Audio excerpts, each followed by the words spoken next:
सबसे पहले डालते नजर आज के मुख्य समाचारों पर। अब जिला अस्पताल में नई मशीन लगने से सामान्य रोगियों के भी अस्पताल के भीतर ही निःशुल्क अल्ट्रासाउंड जांच होगी। चोरों ने भगवान के घर को भी बनाया निशाना, दान पात्र तोड़कर चुराई नकदी। खेत में गड्ढा खोदकर दबाया गया चोरीशुदा इलेक्ट्रॉनिक सामान बरामद, 36 SSW का मामला।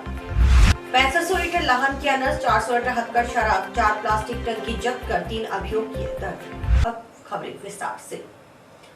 जिला अस्पताल में डीएमएफटी फंड से 28 लाख रुपए की लागत से खरीदी गई कलर डॉपलर मशीन पहुंच गई है, जिसका उद्घाटन विधायक चौधरी विनोद कुमार ने किया।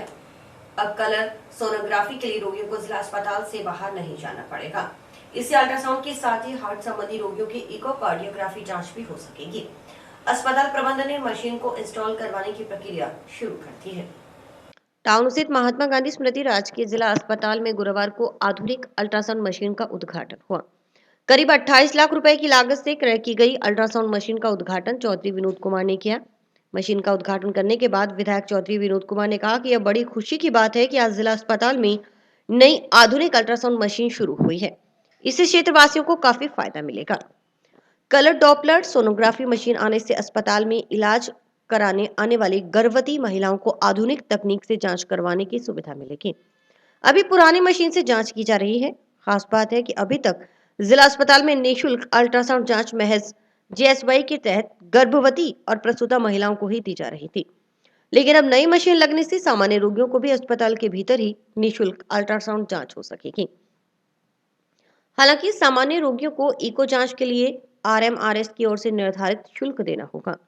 पीएमओ डॉक्टर MP शर्मा का कहना है कि DMFD फंड से खरीदी गई कलर डॉपलर मशीन अस्पताल में इंस्टॉल हो गई है। जल्द इसका संचालन भी शुरू करवाया जाएगा। एडवांस टेक्नोलॉजी की इस मशीन से अल्ट्रासाउंड के साथ इकोकार्डियोग्राफी जांच भी हो सकेगी। इसके लिए डॉक्टर विवेक चौधरी को बीकानेर PBM अस्पताल से इकोकार्डियोग्राफी के लिए ट्रेनिंग पर भेजा गया है।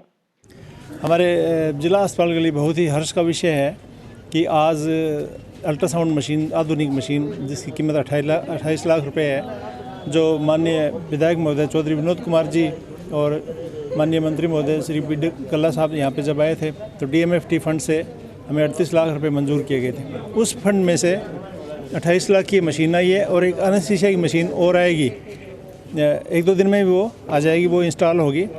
तो इस मशीन से हमारे पास पहले एक मशीन थी, उससे प्रसूताओं की जांच होती थी। इस मशीन से सारी तरह की जांच, पेट की जांच और जो नाड़ियाँ, खून की नाड़ियाँ जो पैरों से ऊपर की तरफ आती हैं उनकी जांच, DVT जिसको बोलते हैं, और हार्ट की जांच। डॉक्टर विवेक चौधरी ट्रेनिंग के लिए बीकानेर कार्डियोलॉजी डिपार्टमेंट गए हुए हैं, तो वो हमारे पास अब 3 डॉक्टर हैं, डॉक्टर विवेक चौधरी, सतीश बेनीवाल और तीसरी डॉक्टर साहब हो रही नेहा। तो हम लोगों को बेहतर सुविधाएं दे पाएंगे, लोगों को फ्री ऑफ कॉस्ट ये सर्विस जो हमें अल्ट्रासाउंड की देंगे, बहुत फ़ायदा होगा जनता को। इसमें एक बार फिर माननीय विधायक महोदय का बहुत बहुत आभार। अभी तक लोगों को अस्पताल के बाहर जाकर 500-600 रुपए में यह जांच करानी पड़ रही थी। जिला अस्पताल में DMFD फंड से ही एनेस्थीसिया जांच मशीन भी मंगवाई गई है। 8,80,000 रुपए की लागत की यह मशीन उपलब्ध होने के बाद मरीज को बेहोश कर सर्जरी के दौरान जांच सही तरीके से एडवांस टेक्नोलॉजी से हो सकेगी। यह रोगी और डॉक्टर दोनों के हित में रहेगा। आज बहुत ही खुशी की बात है कि अपने हॉस्पिटल में अल्ट्रासाउंड की नई मशीन की शुरुआत हुई है, जिसकी लगभग 28 लाख रुपए कीमत है। इससे सभी इलाका वासियों को फायदा मिलेगा। चोरों ने भगवान के घर को एक बार फिर से निशाना बना लिया। टाउन की नई धान मंडी स्थित लक्ष्मीनारायण मंदिर में रात्रि को 3 अज्ञात चोरों ने वारदात को अंजाम दे दिया। जानकारी के अनुसार चोरों ने मंदिर में घुसकर दान पात्र तोड़कर हजारों रुपए की नकदी चुरा ली। वहीं CCTV कैमरों की फुटेज में 3 संदिग्ध नजर आए हैं। मंदिर में रखे 7 में से 5 दान पात्रों में से नकदी गायब मिली है। जानकारों के मुताबिक करीब 20,000 रुपए की नकदी चोरी हुई है।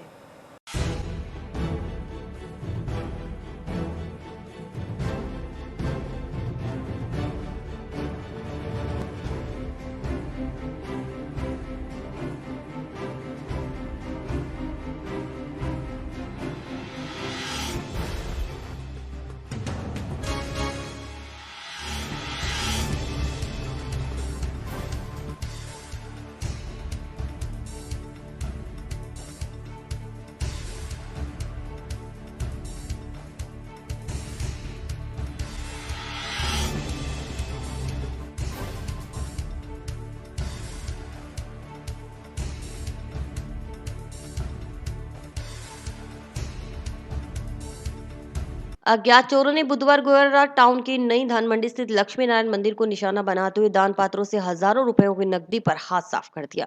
सूचना पर पहुंची पुलिस ने मौका मुआयना किया। जानकारी के अनुसार टाउन की धान मंडी स्थित लक्ष्मी नारायण मंदिर में रात करीब 1 बजे 3 जने चोरी करने की नियत से घुसे।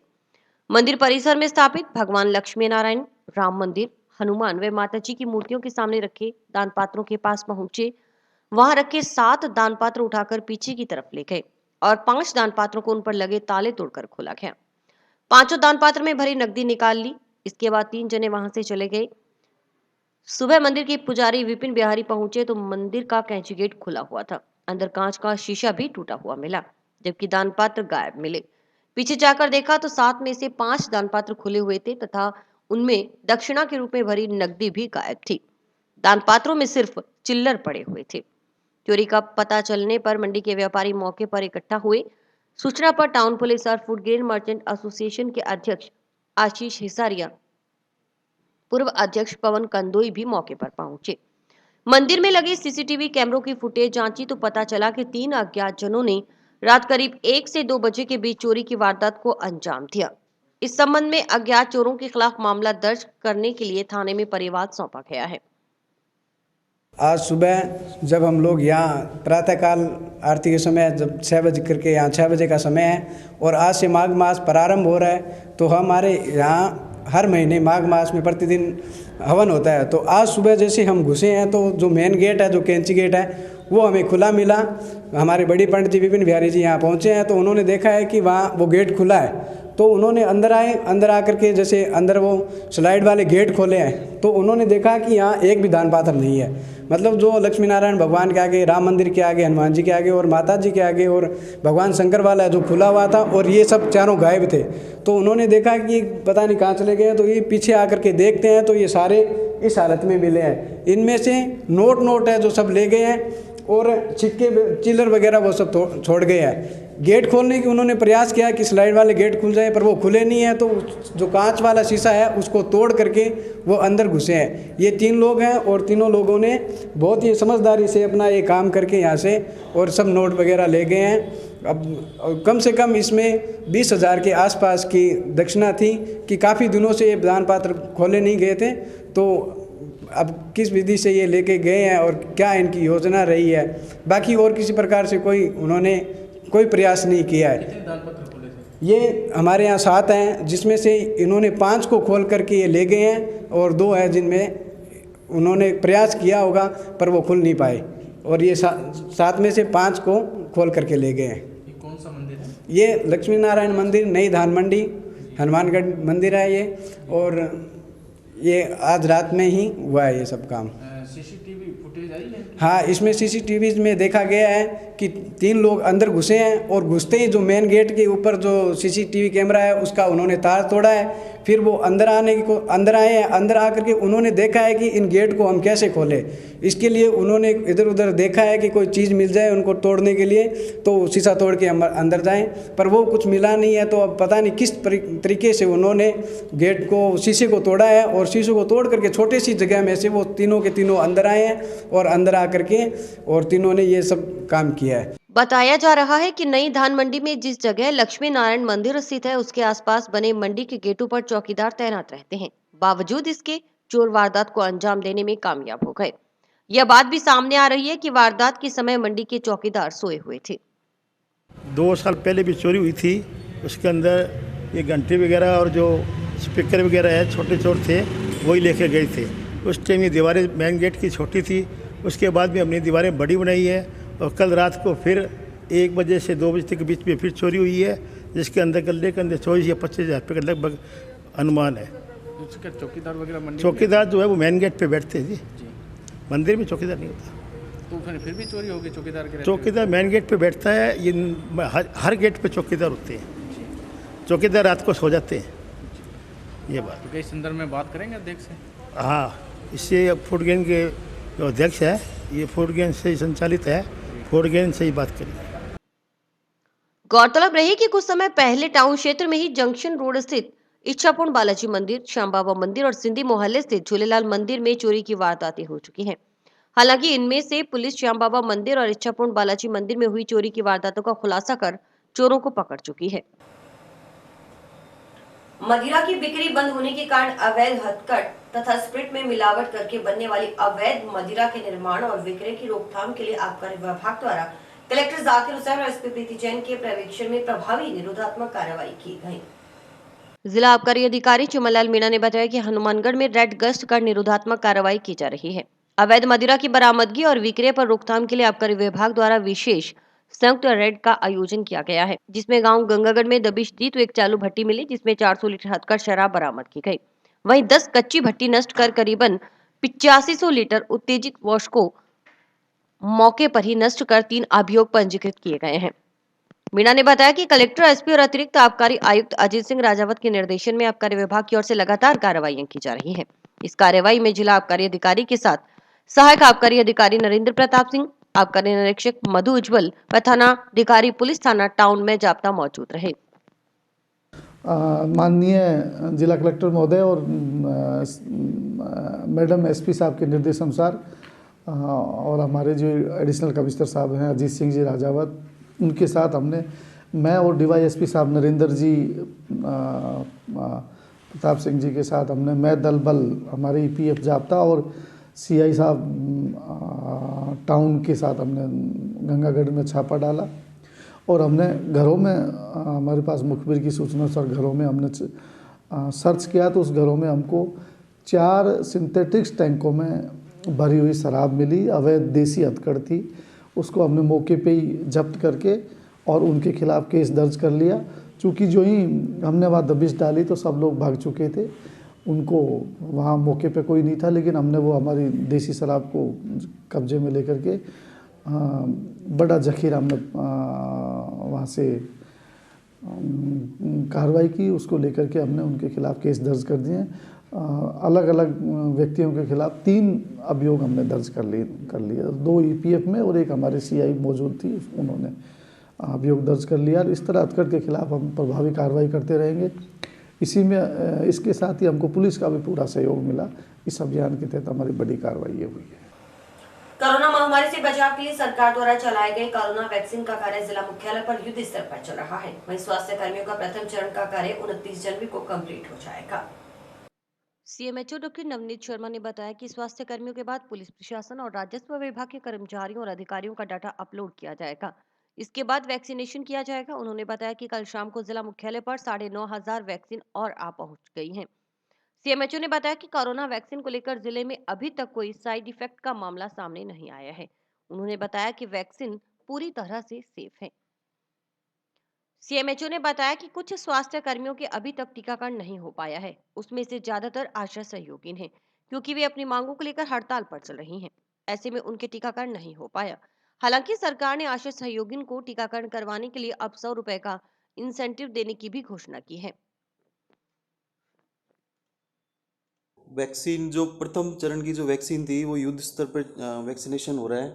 पहले 5 तारीख तक अपने स्वास्थ्य कर्मियों को लगाने का था, लेकिन अभी सरकार की गाइडलाइन के हिसाब से 29 तारीख तक सभी स्वास्थ्य कर्मियों का जो फर्स्ट फेज़ वाला टीकाकरण है वो हम कंप्लीट कर देंगे। और उसके बाद में पुलिस विभाग और राजस्व विभाग इनके डाटा अपलोड किए जा रहे हैं। सेकेंड फेज़ में जो फर्स्ट कोरियर वॉरियर्स हैं उनको अपन टीकाकरण में लेके आएंगे। और बीकानेर से अपनी वैक्सीन आ गई है। कल की तारीख में अपने 9,500 डोज अपने को प्राप्त हो चुकी है। अभी तक कोई साइड इफेक्ट नज़र आया नहीं, कोई AFI कोई भी अपने यहाँ रिपोर्ट नहीं हुआ है। और ये कोविशील्ड वैक्सीन लगाई जा रही है। सेकंड फेज़ में भी अपने पास कोविशील्ड वैक्सीन नहीं, वैक्सीन जो इसीलिए मैंने पहली बार हमने लगवाई थी, ताकि जो भ्रांतियाँ फैली हुई हैं, जो अलग प्रचार हो रहा है वो उस पर थोड़ा विराम लगे। और ये वैक्सीन पूरी तरह से सेफ़ है। 16 तारीख से वैक्सीन लग रही है। अभी तक आज दिनांक तक अपने कोई भी ऐसा केस नहीं है जिसमें कोई साइड इफेक्ट आया हो। कुछ स्वास्थ्य कर्मी अभी भी लगाने को तैयार नहीं है, ऐसा भी कोई सोचना है। कुछ लोग हैं जैसे आशा, एक तो आशा वगैरह हड़ताल पर चल रही हैं, तो उनको उनके जो लीडर्स ने कुछ लोगों ने मना किया, लेकिन आशाएं भी लगवा रही हैं। और सरकार की तरफ से 100 रुपये का इंसेंटिव भी इनको जारी कर दिया गया है कि जो आशा वैक्सीनेशन करवाएगी उसको 100 रुपये अलग से मानदेय दिया जाएगा। चालू हुआ है, मतलब एप्लीकेशन आनी शुरू हुई है। और 28 फरवरी तक अपन ने इनको वो डेट दी हुई है। 28 फरवरी तक इनको रजिस्ट्रेशन करवाना है सभी को। अगर कोई रजिस्ट्रेशन नहीं करवाता तो क्या, तो उस पर अपन फिर कार्रवाई कर सकते हैं आगे। जैसे सील करना, इस तरीके की कार्रवाई अपन कर सकते हैं। उसमें वो टीम गठित कर दी गई है, तो जो ब्लॉक स्तर पे उन पे कार्रवाई अमल में लाई जाएगी। और इसमें एक मैसेज मैं ये भी देना चाहता हूँ कि जिनका रजिस्ट्रेशन नहीं है, जिन मैसेज नहीं है, वैसे तो मैसेज सबके पास आ रहे हैं, लेकिन जिनके पास मैसेज नहीं आया है वो भी स्वास्थ्यकर्मी सेशन साइट पर जाकर वैक्सीनेशन करवा सकते हैं। उनका हम डाटा बाद में अपलोड कर देंगे। किसानों की जमीन नीलामी के मुद्दे को लेकर भूमि विकास बैंक के आगे किसानों और आम आदमी पार्टी का धरना जारी है। धरने पर बैठे लोगों ने कहा कि किसान बैंक का पैसा चुकाने को तैयार है, बस उन्हें एक मौका चाहिए, न कि उनकी जमीन नीलाम होनी चाहिए। आम आदमी पार्टी के जिला संयोजक सुरेंद्र बेनीवाल ने कहा कि बैंक प्रबंधन अपनी हठधर्मिता पर अड़ा है। उन्होंने कहा कि बैंक प्रबंधन एक रटा रटाया जवाब दे रहा है, ऊपर से आदेश है, जबकि यह स्पष्ट नहीं किया जा रहा है कि आदेश किसका है। साथ ही किसानों का आरोप है कि भूमि विकास बैंक के मैनेजर कह रहे हैं कि कुछ किसानों ने पैसे जमा करवा दिए, जबकि किसी भी किसान ने पैसे जमा नहीं करवाए। खास बात यह है कि बैंक ने अब 9 और नए किसानों की जमीन की नीलामी निकाल दी है। हनुमानगढ़ भूमि विकास बैंक मुर्दाबाद मुर्दाबाद मुर्दाबाद। अशोक गहलोत सरकार हो बर्बाद हो बर्बाद हो बर्बाद। मुख्यमंत्री सरकार मुर्दाबाद मुर्दाबाद मुर्दाबाद। हनुमानगढ़ भूमि विकास बैंक मुर्दाबाद मुर्दाबाद मुर्दाबाद। किसानों की ज़मीन नीलामी के मुद्दे को लेकर के 20 तारीख से आम आदमी पार्टी का धरना चल रहा है। हनुमानगढ़ भूमि विकास बैंक प्रबंधन जो है वो अपनी हठधर्मिता पे अड़ा हुआ है। प्रबंधन से बार बार आग्रह करने के बाद भी प्रबंधन जो है वो नीलामियों के मामले में एक ही बात कह रहा है कि साहब हमें ऊपर से आदेश है। समस्या ये है कि ऊपर से आदेश किसके हैं ये कोई नहीं बताना चाह रहा। आज से 5-6 रोज़ पहले मीडिया के साथियों को कहा गया था कि कुछ काश्तकारों ने जो है वो पैसे जमा करवा दिए हैं। मैं आपके चैनल के माध्यम से कहना चाहूँगा कि भूमि विकास बैंक के सेक्रेटरी महोदय झूठ बोल रहे हैं। किसी भी काश्तकार ने कोई पैसा जमा नहीं करवाया है। यदि पैसा जमा करवाया है तो हमने निवेदन किया है कि उन काश्तकारों के नाम की जो सूची है वो सार्वजनिक रूप से शाया की जाए। किसानों को गुमराह करने के लिए भूमि विकास बैंक जो है ये बात कह रहा है कि किसान पैसा जमा करा रहा है। अगर किसानों के पास पैसा होता तो किसान अपनी ज़मीन क्यों नीलाम होने देते। मुख्य मुद्दा ये है कि सरकार ने घोषणा की है कर्ज माफ़ी की। एक तरफ कर्ज माफ़ी की घोषणा है और दूसरी तरफ किसान की ज़मीन की नीलामी। जिस दिन हम लोग बैठे थे उस दिन 22 काश्तकारों की ज़मीन नीलामी का मुद्दा था, लेकिन आज जो है हमारे पास 31 काश्तकारों की ज़मीन की नीलामी जो है की सूचना आ चुकी है। 9 नए काश्तकार यहाँ धरने पे आकर के साथ हमारे बैठ करके गए हैं और वो कह रहे हैं साहब हमारी ज़मीन की नीलामी हो रही है। और कल वो सभी लोग जो हैं एक साथ आ रहे हैं। तो कल सभी मीडिया के लोगों से मेरा निवेदन है कि वो आएँ और उन लोगों से जानकारी हासिल करें कि बैंक प्रबंधन उनके साथ किस तरीके से व्यवहार कर रहा है। ग्राम पंचायत जगतीश SSW के पंचायत घर में स्थित राजीव गांधी सेवा केंद्र में हुई चोरी के मामले में प्रोडक्शन वारंट पर गिरफ्तार आरोपी की निशानदेही पर टाउन पुलिस ने चोरीशुदा सामान बरामद कर लिया है। आरोपी जसपाल सिंह उर्फ पाली निवासी ढाणी चक 24 SSW ने राजीव गांधी सेवा केंद्र में चोरी के बाद चोरीशुदा इलेक्ट्रॉनिक सामान अपने खेत में गड्ढा खोदकर दबा दिया था। एएसआई जसकर्ण सिंह ने बताया कि चोरी की इस वारदात में शामिल भूप सिंह उर्फ भूपेंद्र को पूर्व में ही गिरफ्तार कर जेल भेजा जा चुका है, जबकि जसपाल सिंह उर्फ पाली चोरी के अन्य मामले में न्यायिक अभिरक्षा में था। जसपाल सिंह उर्फ पाली ने चुराए गए इलेक्ट्रॉनिक सामान में से 2 बैटरी अपने भाई बलदेव सिंह उर्फ देबू को दे दी थी। इस पर चोरीशुदा सामान खरीदने के आरोप में बलदेव सिंह को भी पिछले दिनों गिरफ्तार कर उससे दोनों बैटरी बरामद कर ली थी। बलदेव सिंह उर्फ देबू को जेल भिजवाया जा चुका है। गौरतलब रही कि 24 दिसंबर को सरपंच पति पंची सिंह निवासी 32 SSW ने पंचायत घर में हुई चोरी के संबंध में मामला दर्ज करवाया था। ग्राम पंचायत चक 30 SSW के पंचायत घर के राजीव गांधी सेवा केंद्र से इलेक्ट्रॉनिक सामान चोरी होने के संबंध में मुकदमा दर्ज होकर मानो एएसआई द्वारा जांच की जा रही थी, जिसमें मुलजिम जसपाल सिंह उर्फ पाली पुत्र जीत सिंह राय सिख निवासी ढाणी चक 24 SSW को जरिए प्रोडक्शन वारंट गिरफ्तार कर पूछताछ की गई और उसकी फर्द इतला पर राजीव गांधी सेवा केंद्र से चोरी हुआ इलेक्ट्रॉनिक सामान जसपाल सिंह उर्फ पाली के खेत में खड्डा खोदकर दबाए हुए को निकलवाया जाकर बरामद किया गया है और अनुसंधान जारी है। मुलजिम को पेश न ले किया जाएगा। कितने तारीख को मामला दर्ज हुआ था? यह 24 दिसंबर को दर्ज हुआ था और मुलजिम जसपाल सिंह और उसके साथी थाना क्षेत्र और अन्य थानों में रात्रि में चोरियां करते थे, जिन्होंने मेहरवाला मंदिर, यहाँ श्याम बाबा जी मंदिर, बालाजी मंदिर और धौलीपाल मंदिर में और कई जगह और भी मंदिरों में चोरियां की हैं और मोटरसाइकिल भी चोरी के मिले हैं और ये आसपास के क्षेत्र में भी लंबे समय से रात्रि में चोरियां कर रहे थे। स्वच्छ सर्वेक्षण 2021 के काउंटडाउन के साथ ही नगर परिषद की ओर से गुरुवार को सिटीजन फीडबैक काउंटर का उद्घाटन आयुक्त पूजा शर्मा, निर्माण सभा के अध्यक्ष सुमित रणवा ने किया। आयुक्त ने बताया कि नगर परिषद कार्यालय में आने वाले आम शहरी नागरिकों से शहर की साफ सफाई, स्वच्छता व सामुदायिक सार्वजनिक शौचालय की स्वच्छता से संबंधी प्रश्नों का काउंटर के माध्यम से जन प्रतिक्रिया की जानकारी ली जाएगी। उनकी प्रतिक्रिया को स्वच्छ सर्वेक्षण 2021 के पोर्टल पर ऑनलाइन अपलोड किया जाएगा। निर्माण सभा अध्यक्ष सुमित रणवा ने शहरवासियों से अपील करते हुए सभी ऑनलाइन स्वच्छता सर्वेक्षण 2021 में बढ़ चढ़कर हिस्सा लेने की बात कही। अधिशासी अभियंता सुभाष बंसल ने सभी स्वच्छता सैनिकों, मुख्य सफाई निरीक्षक को हिदायत दी है कि आगामी सर्वेक्षण के अंतर्गत शहर की साफ सफाई अव्वल दर्जे की बनाई जाए।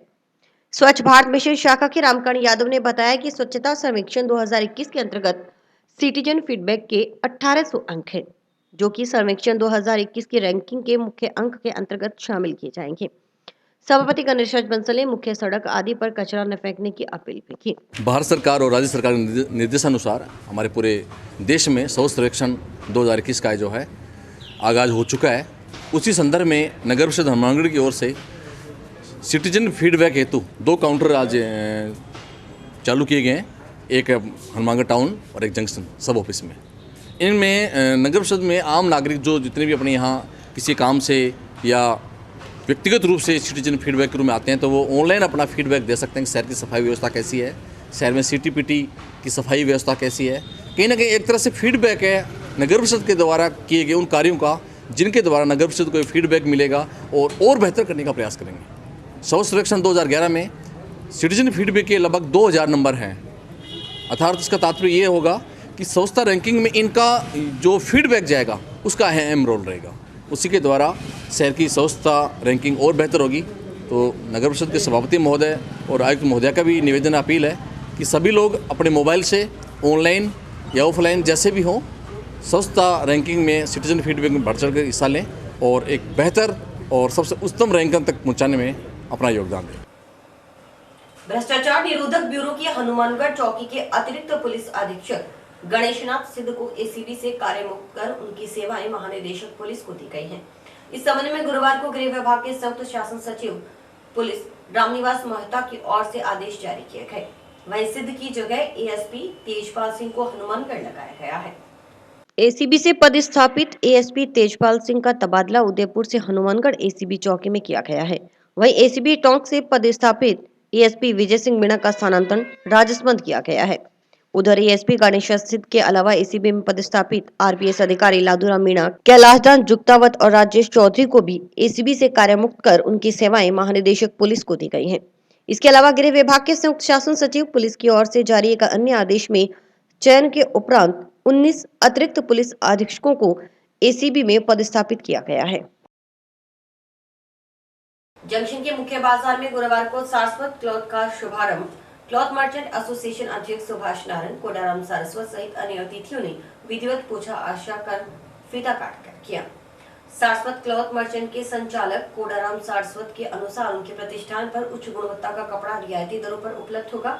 उन्होंने बताया कि अलग अलग कंपनियों का कपड़ा एक ही छत के नीचे ग्राहकों को मिलेगा, जिससे कि ग्राहकों को कपड़े की गुणवत्ता पहचानने में आसानी होगी।